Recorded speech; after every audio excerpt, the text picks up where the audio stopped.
뉴스 정면 승부.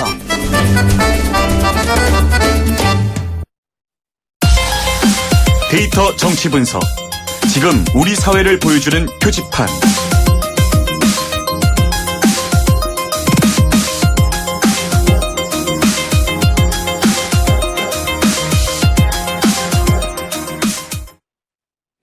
네, 콘텐츠와 데이터로 정치를 분석해보는 시간이죠. 데이터 정치 분석입니다.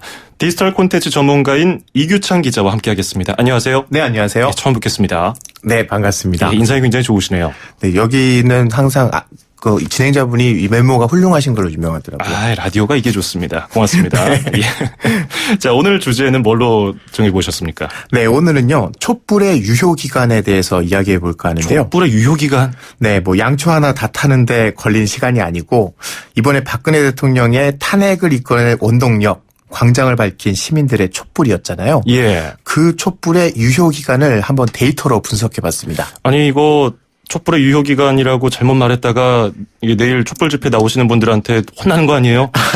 새누리당 김진태 의원이 촛불은 이미 태극기 바람에 꺼졌다 뭐 이런 주장을 하던데요. 네, 사실 최순실 국정농단 사태가 탄핵안 통과까지 갈 수 있었던 가장 큰 힘이 바로 촛불 아닙니까? 그렇죠. 뭐 하루 이틀이면 꺼지려나 생각했던 사람들은 놀랄 정도로 이렇게 오래 타는 촛불에 깜짝 놀랐는데요. 예. 처음에 김진태 의원이 촛불은 바람 불면 꺼진다라고 말했던 타이밍은요.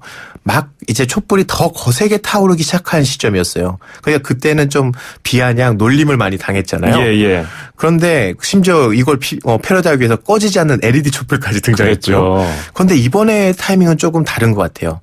이번에 이미 꺼졌다라고 이야기하는데 여기에 동조하는 사람들이 전보다 좀 많아졌거든요. 그래서 객관적으로 한번 촛불의 유효기간이 얼마나 되는지 제가 따져볼 필요가 있겠다 싶어서 데이터를 한번 분석을 해봤습니다. 그렇군요. 뭐 탄핵 기각설도 솔솔 나오고 있고요. 뭐 새누리당 내 뭐 모습을 잘 드러내지 않던 의원들도 다시 활동을 시작했고요. 그렇죠. 그러면은 촛불의 유효기간을 어떤 식으로 분석을 했습니까? 네, 일단 촛불 시위에 참가하시는 분들이 뭔 소리냐 이렇게 활활 타는데 이렇게 얘기하실 수 있을 것 같아서 그리고 반대 쪽에서는 이미 꺼졌다. 뭘 또 분석하냐 이러실 것 같거든요. 그러시겠죠. 그래서 이건 편을 드는 문제가 아니라 객관적으로 따져보려면 데이터가 가장 좋을 것 같아서요. 예. 인터넷 검색량하고 뉴스 언급 건수의 과거 추이를 가지고요.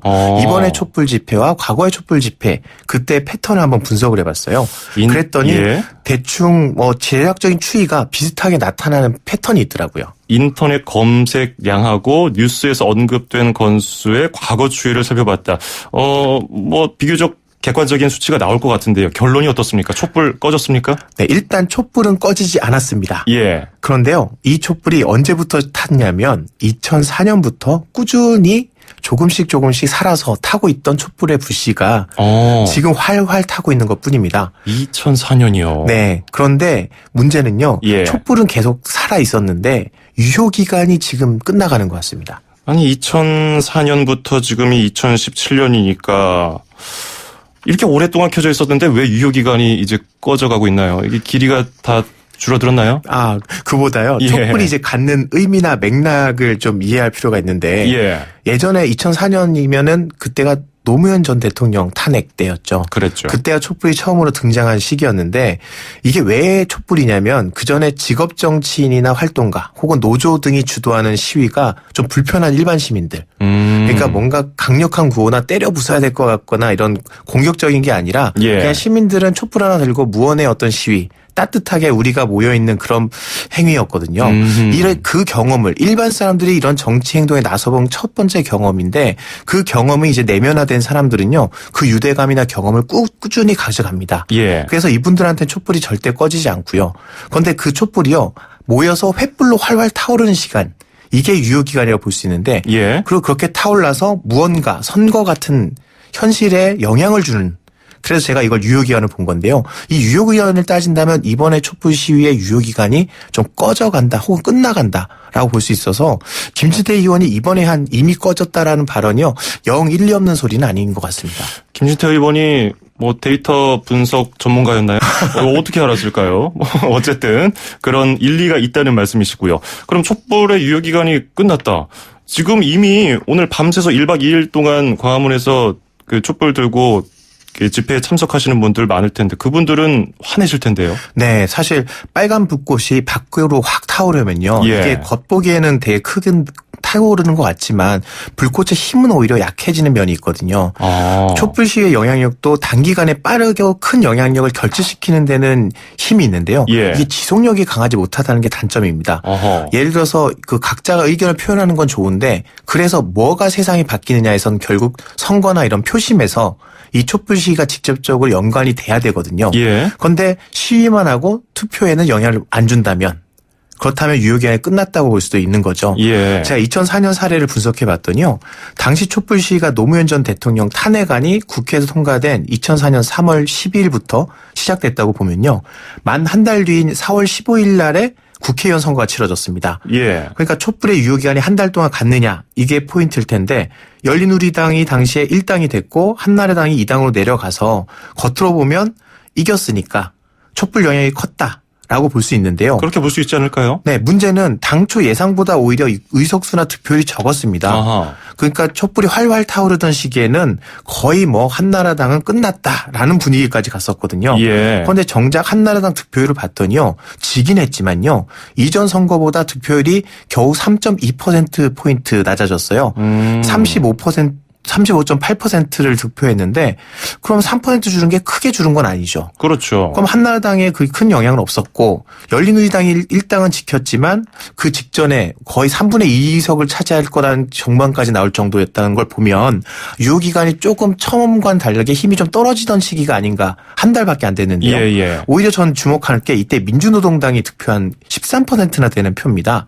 대통령 지켜달라는 이 구호 한마디만 가지고 한 달 뒤 선거까지도 계속 이 스탠스로만 갔던 열린우리당은 오히려 반감을 얻었고 사실 한나라당은 뭐 벌을 받아야 되는데 그렇다고 열린우리당 너네도 마음에는 안 들어라는 표가 오히려 민주노동당에 몰리면서 그전에 겨우 1.2%밖에 못 얻었던 민주노동당이 13%나 10배나 넘는 득표율을 얻었습니다. 예. 이게 그러니까 이런 민심이 그때 촛불 시위 때 그 분위기 그대로가 아니라 뭔가 그 민심이 조금씩 변하는 타이밍이 생겼고 한 달만 돼도 이미 처음에 그 시위 현장에서 봤던 그 느낌하고는 다른 표심이 나타난다는 게 제 분석입니다. 예.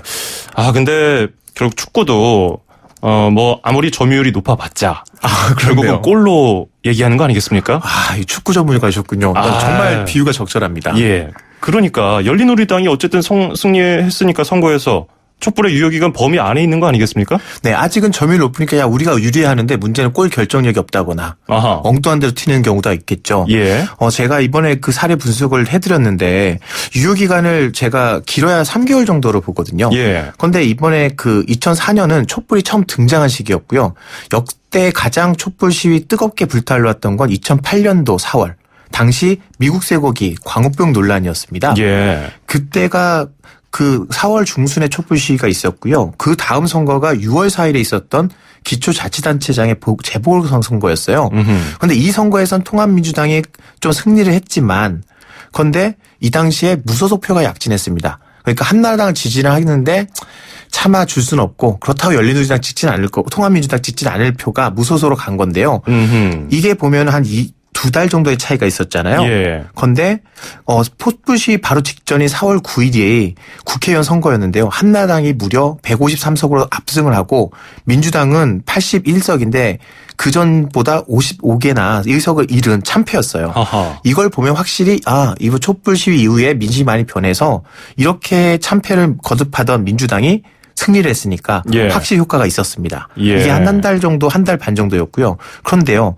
이 다음에 3개월 뒤인 10월 보선이 있었는데 여기서 민주당이 완패를 합니다. 그러니까 한 달 뒤 선거에서는 이겼지만 거기서 3개월 사실은 같은 해여서 큰 차이가 없어 보이는데도 불과 4개월 뒤의 선거에선 졌다. 그렇다면 촛불의 유효기간이 그렇게 오래 안 갔다라고도 볼 수 있다는 거죠. 그래서 제가 길어야 3, 4개월 정도가 촛불의 유효기간이 아닐까라는 분석을 해본 겁니다. 3, 4개월 정도가 촛불의 유효기간이다. 뭐 그런 듯하면서도 아닌 것 같기도 하고 오묘한 게 뭔가 뭐 물건이라도 당장 사라고 그러면 살 것 같은 제가 기분이 드는데요. 2차례 선거잖아요. 네. 단정 짓기에는 좀 무리가 있는 거 아닐까요? 네, 모수가 좀 적죠. 예. 그래서 제가 이걸 좀 뒷받침할 객관적인 데이터 또 가져왔어요. 예. 그게 구글의 검색량 통계인데요. 여러 선거에서 정확한 예측 보여준 구글 신의 데이터인데 예. 촛불이라는 이 단어가 정치 분야 검색어로 등장한 게 2004년이었고요. 예. 그 이후로 이명박 박근혜 두 정권을 거치면서요. 주요 이슈 때마다요. 촛불이라는 단어가 툭툭 튀어나오는 시기가 있습니다. 이게 기존 지금 보수 정권의 반감이 가지는 어떤 사건들이 생길 때마다 뭐 크던 작던 시위가 생기고 이때 촛불이라는 단어가 등장하거든요. 예. 그런데 이 등장할 때마다 검색량이 증가한 기간 짧게는 1개월에서 3개월 동안 딱 지속이 됐고요. 예. 그리고 다시 사그라들었다가 다시 이슈가 있으면 1개월에서 3개월 정도가 촛불이라는 단어의 검색량이 증가를 합니다. 약 8차례 급증한 사례가 있었고요. 그 패턴이 놀랍도록 비슷합니다. 그런데요. 이번 촛불 시위는 10월 말쯤에 시작을 했거든요. 그런데 그 검색량이 그 패턴이 2008년하고 정말 비슷하게 일치를 해요. 예. 감소하는 시기도 정말 비슷해서요.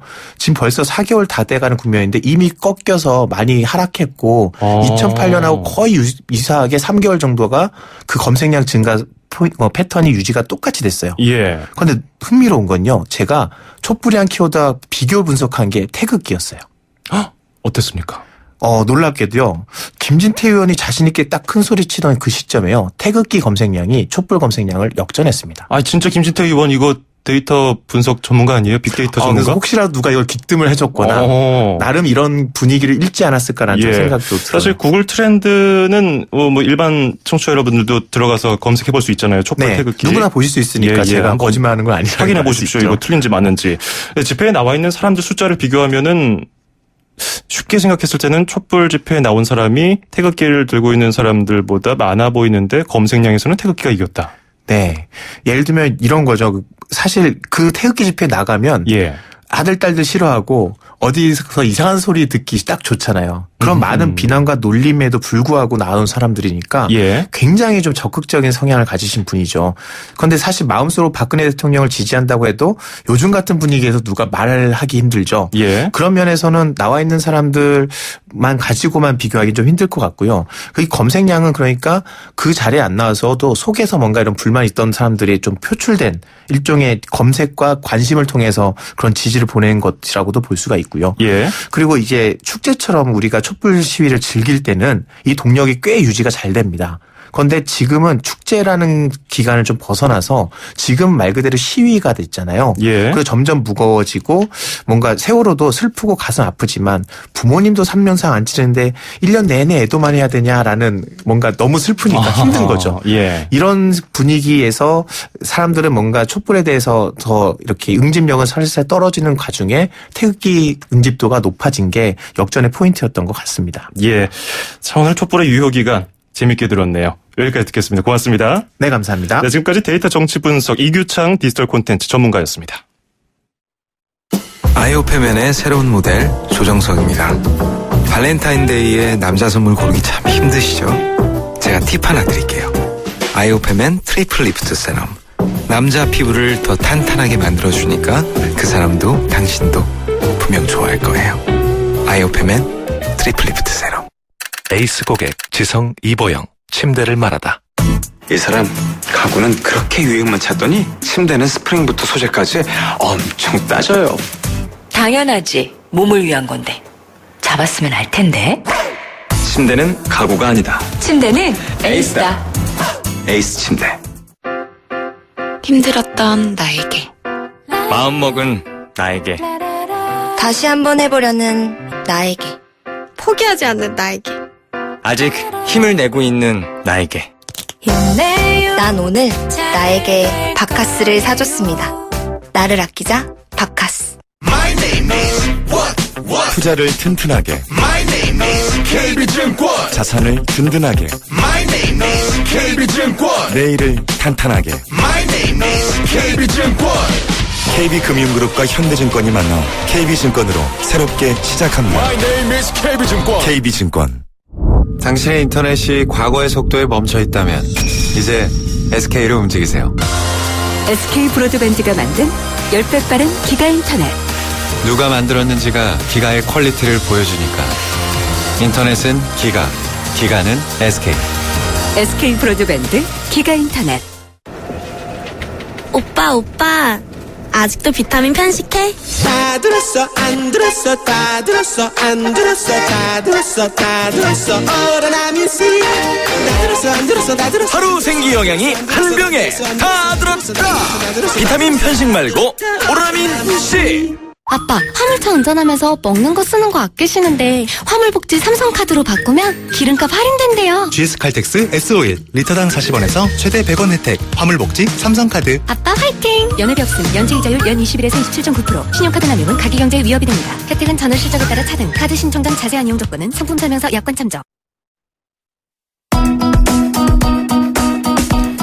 YTN 뉴스 FM 뉴스 정면 승부. 오늘 준비한 내용은 여기까지입니다. 오늘 들으신 방송은요, YTN 라디오 홈페이지와 팟캐스트, 팟빵에서 다시 들으실 수 있고요. 인터뷰 내용은 전문 보기를 통해 홈페이지나 포털 사이트 검색을 통해서 다시 확인하실 수 있습니다. 다음 주 월요일부터는 곽수종 박사가 정상적으로 진행을 하겠습니다. 지금까지 프로듀서 이은지, 작가 홍기희, 강현지, 기술감독 전소현, 김성호, 진행의 아나운서 장원석이었습니다. 함께해 주신 여러분 고맙습니다.